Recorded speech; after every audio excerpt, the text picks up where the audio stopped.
from lesson 1, we worked on our thrust and slash concept. On the thrust and slash concept, make sure you don't forget whenever you do a second lesson, third lesson, or week 1, week 2, week 3, every time we work out, we have to make sure you always review everything that you did before so you can accumulate, so you can see the progression of your movement. So first thing is this, the thrust and slash, thrust and slash, thrust and slash concept. The key here is this. 1, you have to see the accuracy of your technique. 2, 3, 4, and back and down. This is targeting when you have a partner. 1, slash, okay? 2, slash, grab, pull, and back down. So the key here is once you thrust and then you slash, while you're pulling this, your hand is over here. It grabs my face, my hand is there, so I can thrust, okay? And then when I turn, you see this? When I turn here, I pull, I grab that so I can get there and then come back. So the main thing is to have the accuracy and make sure you touch the side and back. And when you do this, make sure you have a training blade. Okay, our training blades, you notice, is dull, it doesn't cut, and the key is to make sure you have something shiny like this so it's similar to the blade. Okay, so it gives you that reality look of a blade. So when I thrust, I slash, I thrust, I slash, I grab and back and down. So if you have a hard time of using the other hand, get the accuracy first, get your arms to memorize those techniques, but don't forget the grabbing of the head. So if you don't know what to do with your other hand from the beginning, keep it on your chest. 1, slash, 2, slash, then grab and back. So what it does, it teaches you the very last one to do the empty hand. So again, 1, 2, 3, 4, now and back. Because I'm so used to grabbing the head now I can go 1, 2, okay? Now when I pull this, I can go here and back. See, that's what the whole purpose of that. Now my hand is moving more. So if you can't do it all at once, where the hand is supposed to be and doing all of that, if you can't, just do it one thing first. If I can only remember to grab the head on the very last one, that's the first step. Remember, you got, again, there's week classes that you have a whole week to train and keep doing it over and over until you get to the next one that allows you to be able to repeat things to make sure that it becomes second nature to you.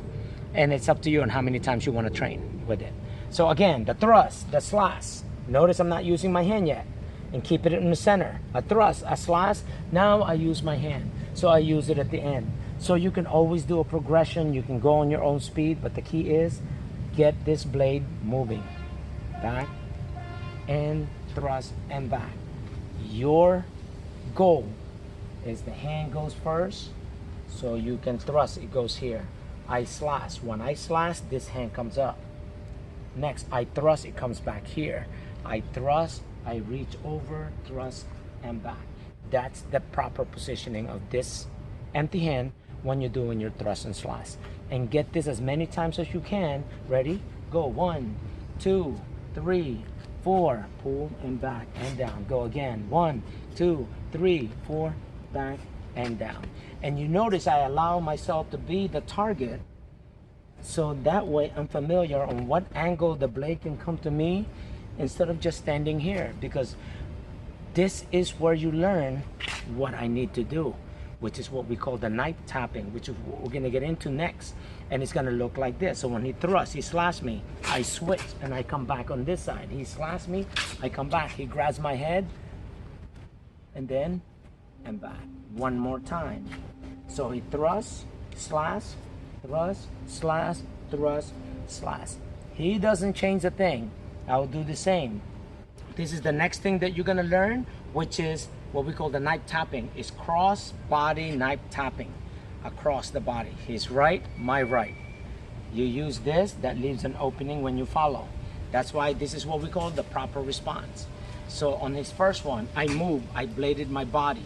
He cuts me here, I push towards him, then he goes to the second one, the armpit, and then this hand is here. He slaps me, I go, he grabs my head, I don't let him, okay? And then I come back here, and then come back. This is the basic knife tapping, and the feed is your thrust and slash. Once you get that thrust, slash, grab the head, now it will go thrust, slash, thrust, slash. Grab my head, don't let him, thrust, slash, and then back to the same thing. Grab, and back. Grab, see? Now I'm learning what we call knife tapping. And back, slow it down. So watch, on the knife tapping, I'm gonna push towards him, and you notice, and then he's gonna thrust. I'm gonna pull towards me. I'm gonna push towards him, pull towards me. Anything that comes in front of me, like the grab, get off, don't touch.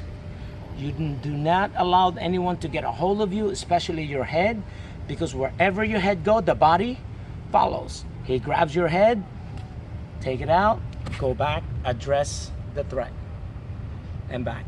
This is what we call the knife tapping. It's called cross body knife tapping.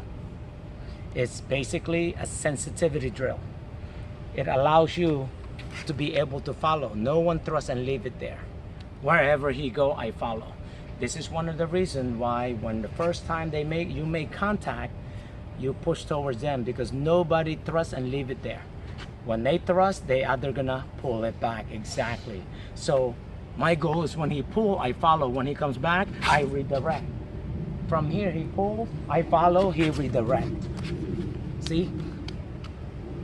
He touched my head. Okay, and that's basically what we call the knife tapping. And the three moves: push towards them, pull towards you. Push towards them, pull towards you. The further I am to him, the more angle he's have. The closer I get to him, the less angle he's gonna have. Now I have full control of that, and the key is that's how.